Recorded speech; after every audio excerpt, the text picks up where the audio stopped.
Dans cette vidéo, nous allons voir comment déterminer la limite d'une suite géométrique. C'est-à-dire comment répondre à ce genre de questions, déterminer les limites des suites suivantes. C'est parti!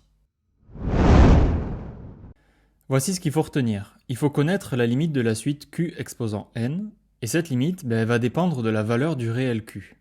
On va présenter les différentes possibilités dans un tableau.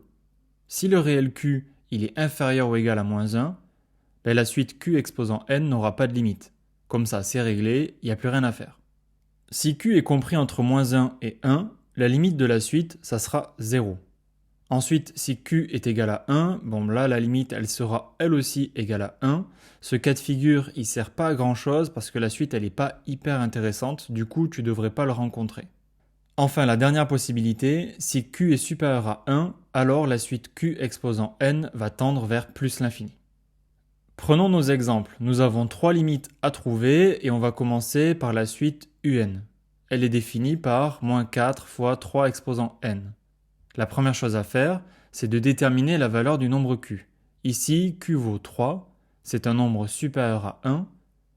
Du coup, ça veut dire que la limite de 3 exposant n, lorsque n tend vers plus l'infini, c'est égal à plus l'infini. Ensuite, nous avons la limite de -4, qui est égale à -4, étant donné que c'est une constante, donc ça ne dépend pas de n, ça ne va pas bouger. Pas de forme indéterminée ici, du coup, pour conclure, par produit des limites, nous avons la limite de la suite un qui est égale à moins l'infini. Allez, c'est parti pour la deuxième suite, avec Vn égale à 2 exposant n moins 0,5 exposant n. On va retrouver ici deux morceaux de la forme q exposant n. Le premier, c'est 2 exposant n. On a donc q qui vaut 2, c'est supérieur à 1. Donc la limite de 2 exposant n lorsque n tend vers plus l'infini, ça sera plus l'infini. Ensuite, le deuxième morceau, c'est 0,5 exposant n. Alors dans ce cas, q vaut 0,5, il est donc compris entre -1 et 1, ce qui veut dire que la limite de 0,5 exposant n, elle est égale à 0. Toujours pas de forme indéterminée pour cette somme, alors ne sois pas déçu, je te réserve une petite surprise pour la troisième. Donc ici, on va pouvoir conclure. La somme des limites nous donne la limite de Vn qui est égale à plus l'infini. Allez, c'est parti pour la dernière suite, 3 exposant n moins 2 exposant n. Encore deux morceaux. Le premier, c'est 3 exposant n, donc q vaut 3, c'est supérieur à 1, ce qui fait que la limite de 3 exposant n donne plus l'infini. Le deuxième morceau, c'est 2 exposant n, donc ici q vaut 2, c'est aussi supérieur à 1, du coup la limite de 2 exposant n donne elle aussi plus l'infini. On se retrouve avec infini moins infini, et là, suspense, une forme indéterminée. Alors comment on fait? Il va falloir éliminer cette forme indéterminée, et pour cela, la méthode est la suivante. On va factoriser l'expression quitte à forcer la factorisation. Par exemple, on peut factoriser par 3 exposant n. Alors on aurait pu le faire aussi avec 2 exposant n, pas d'importance. Ce n'est pas un facteur commun, donc on va forcer la factorisation.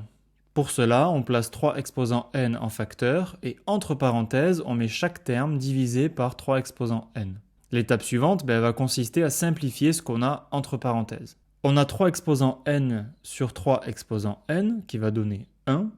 Et pour le deuxième, on va utiliser une règle sur les puissances. Cette règle, elle nous dit que a exposant n sur b exposant n, c'est égal à a sur b, le tout exposant n.